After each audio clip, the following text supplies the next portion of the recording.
Poin kedua yang ingin saya sampaikan adalah terkait dengan wasiat Luqman. Allah di dalam surat Luqman setelah menjelaskan walaqad ataina Luqmanal hikmah dan kami benar-benar telah memberikan hikmah kepada Luqman. Setelah itu Allah menceritakan apa di antara hikmah yang disampaikan oleh Luqman. Dia menasihati putranya. Wa idh qala Luqmanu li ibnihi. Dan ketika Luqman berkata kepada putranya, wa huwa ya'idhuhu, dan ketika itu dia memberikan nasihat kepada anaknya, memberikan wejangan kepada putranya. Betapa bahagianya anak yang memiliki orang tua yang bisa memberikan bimbingan. Dan semua orang tua kita telah memberikan bimbingan yang terbaik untuk kita. Jangan pernah kita beranggapan bahwa orang tua kita bodoh, orang tua kita tidak hebat, orang tua kita tidak memiliki ilmu. Betapapun nanti kita menjadi orang yang berilmu. Yakinlah bahwa orang tua kita pasti punya hal-hal yang istimewa untuk dinasehatkan kepada kita.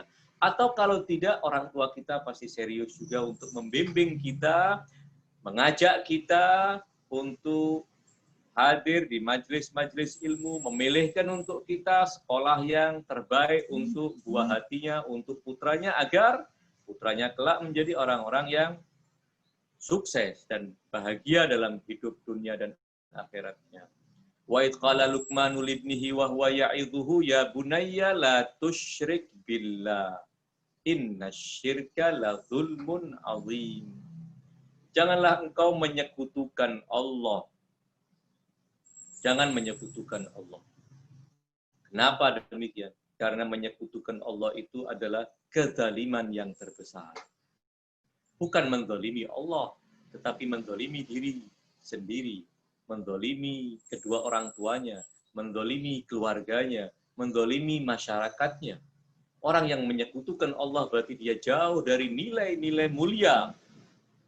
Sehingga dia akan menjadi beban bagi masyarakatnya, menjadi beban bagi keluarganya, menjadi beban bahkan menjadi beban dari buat dirinya sendiri.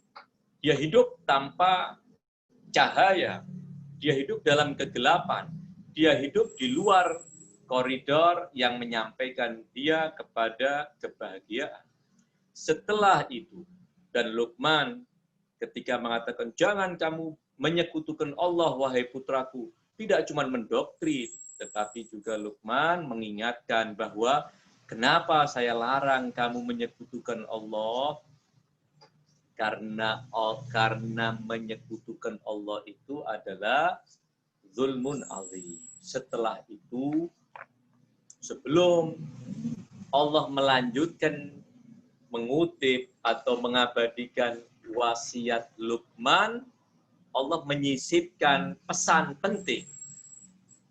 Kenapa menyisipkan pesan penting ini dalam banyak ayat? Itu disisipkan setelah penegasan tentang keesaan Allah dan larangan menyekutukan Allah. Seperti dalam cerita ini. Dalam ayat ini, setelah Allah menceritakan wasiat Luqman agar mengesahkan Allah dan tidak menyekutukan Allah, langsung disusul dengan pesan sisipan Allah. Itu bukan bagian dari wasiat Luqman, namun pesan sisipan. Kemudian nanti setelah ayat ini baru dilanjutkan oleh Allah menyebut wasiat-wasiat Luqman. Nanti bisa diperhatikan di dalam ayat surat Luqman, pada ayat diawali dari ayat ke-12. Walaqad ataina Luqmanal hikmah anishkur lillah wa man yashkur fa innama yashkuru li nafsih wa man kafara fa innallaha ghaniyyun hamid.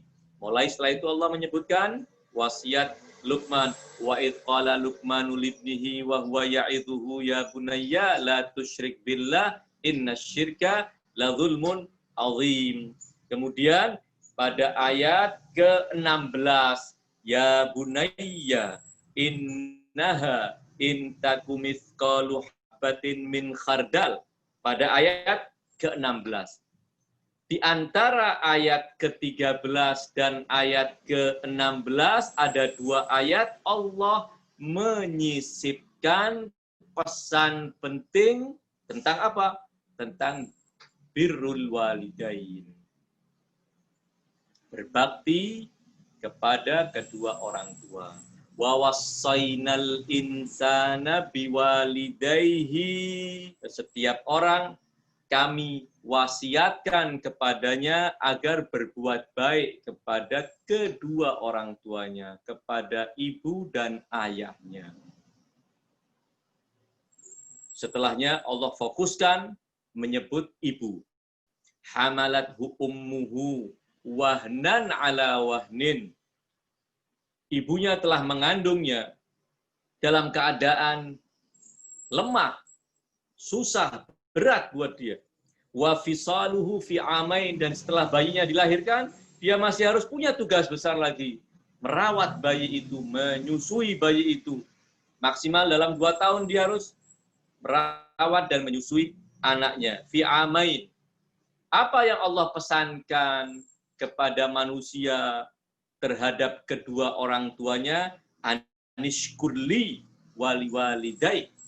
Hendaknya engkau, wahai manusia, bersyukurlah kepadaku, kata Allah, dan kepada kedua orang tuamu. Bagaimana Allah menggandengkan perintah untuk bersyukur kepada Allah dan bersyukur kepada kedua orang tua. Bersyukur kepada Allah tentunya dengan memahami bahwa semua nikmat yang kita dapatkan ini dari Allah Subhanahu wa Ta'ala. Akui bahwa itu nikmat dari Allah. Jangan pernah mengklaim bahwa saya karena kehebatan saya karena usaha getol saya mendapatkan ini semua. Bagi seorang pelajar, jangan pernah mengklaim bahwa kesuksesan saya dalam belajar, meraih kesuksesan yang sangat luar biasa dalam dunia akademik, jangan pernah mengklaim innama utituhu ala ilmin indi. Jangan pernah mengklaim bahwa itu karena kehebatan saya. Yakinlah bahwa itu anugerah Allah Subhanahu wa Ta'ala.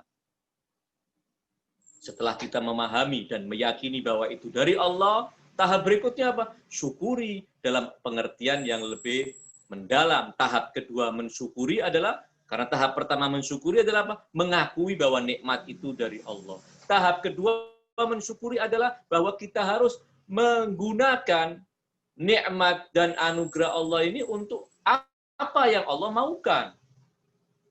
Bukan justru kita manfaatkan, kita gunakan nikmat Allah untuk sesuatu yang menentang ketetapan Allah Subhanahu wa Ta'ala. Mengesahkan Allah itu juga bagian dari mensyukuri Allah Subhanahu wa Ta'ala. Menghamba kepada Allah itu juga perwujudan nyata dari mensyukuri Allah Subhanahu wa Ta'ala. Di antara nikmat-nikmat yang luar biasa besarnya untuk kita adalah apa? Kita diciptakan sebagai manusia.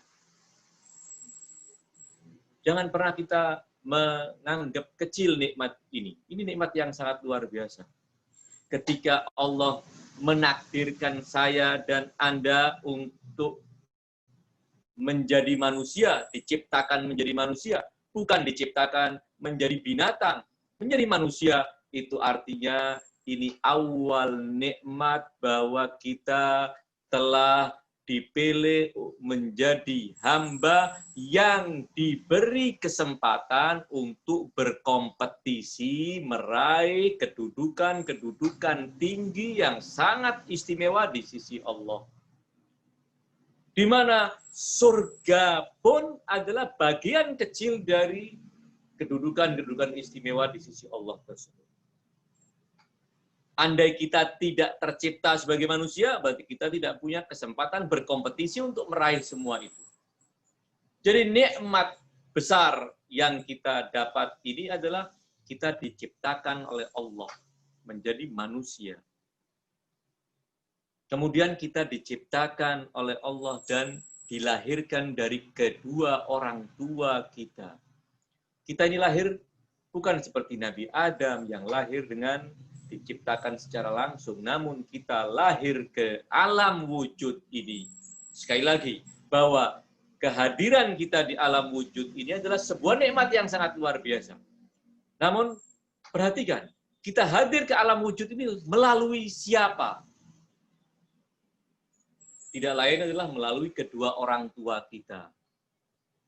Karenanya, awal terima kasih kita kepada kedua orang tua kita adalah karena mereka menjadi perantara kita tercipta dan lahir ke alam wujud ini.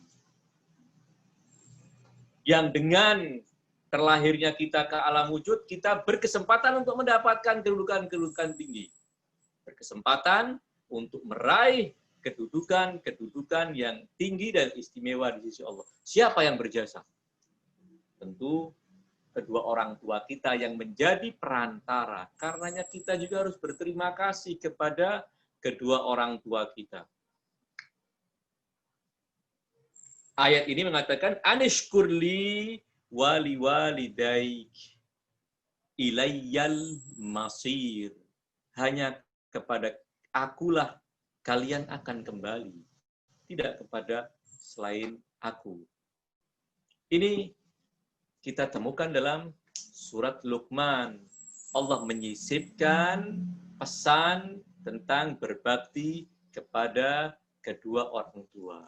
Wassaynal insana biwalidayhi hamalathu ummuhu wahnan ala wahnin wa fisaluhu fi amain anishkurli wali walidaik ilayyal masir. Tentu terkadang tidak semua orang mendapatkan kebahagiaan dia lahir dari kedua orang tua yang mukmin dan muslim. Walaupun alhamdulillah kita, semua orang tua kita adalah muslim, mukmin yang justru selalu mendorong kita untuk selalu taat kepada Allah, mendorong kita untuk selalu mendekatkan diri kepada Allah, mengarahkan kita agar mencari ilmu untuk menguatkan akidah kita. Alhamdulillah. Namun ada sebagian mungkin di antara umat manusia yang telah Allah beri petunjuk, namun kedua orang tuanya masih kafir. Dalam suasana, dalam kondisi seperti ini, Allah mengatakan, wa in jahadaka ala an tusyrika bi ma laisa laka bihi ilmun fala tuti'huma. Jika kedua orang tuamu itu memaksamu untuk menyekutukan aku dengan sesuatu lain, untuk memerintahkanmu agar menyekutukan aku dengan sesuatu lain, yang kamu tidak memiliki ilmu tentangnya, karena tidak ada sekutu bagiku. Maka apa yang harus kamu lakukan? Sikap kamu harus seperti apa menghadapi kedua orang tua yang memerintahkan kamu agar menjadi orang yang musyrik dan menentang Allah Subhanahu wa Ta'ala? Kata Allah, fala tuti'huma. Jangan kamu turuti. Jangan karena itu kedua orang tua kamu kemudian dia memerintahkan kamu agar melakukan kemusyrikan, kekafiran, menentang Allah Subhanahu wa Ta'ala dengan alasan ini kan perintah orang tua, saya harus berbakti kepada kedua orang tua. Tidak. Fala tuti'huma. Tetapi apakah berarti ketika kamu tidak menaati itu harus bersikap kasar dalam penentanganmu kepadanya? Tentu Allah tidak menginginkan yang demikian. Betapapun kedua orang tuamu itu bukan sekedar dia kafir dan musyrik, namun memaksa kamu untuk menjadi orang musyrik, tetap Allah perintahkan kamu harus berlemah lembut kepadanya. Fala tuti'huma, tetapi wasahibhuma fid dunya ma'rufa. Bergaullah dengan keduanya dengan pergaulan yang baik dalam kehidupan dunia yang relatif pendek ini. Harus bersabar, tetap tidak menuruti, namun tidak kehilangan sopan santun kepada keduanya. Tetap menghormati keduanya. Tetap berlemah lembut kepada keduanya. Wattabi' sabila man anaba ilayya. ikuti jalan orang yang telah kembali kepadaku, jangan ikuti jalan kedua orang tuamu yang menyekutukan dengan Allah. Ilayya marji'ukum fa'unabbi'ukum bima kuntum ta'malun. Ini bisa kita bayangkan bagaimana kedua orang tua yang musyrik sekalipun dan memerintahkan anaknya untuk menyekutukan Allah, Allah masih memerintahkan anak untuk berlemah lembut kepada kedua orang tuanya. Lalu bagaimana dengan kedua orang tua yang mukmin, muslim, taat kepada Allah, memerintahkan kebaikan kepada anak-anaknya?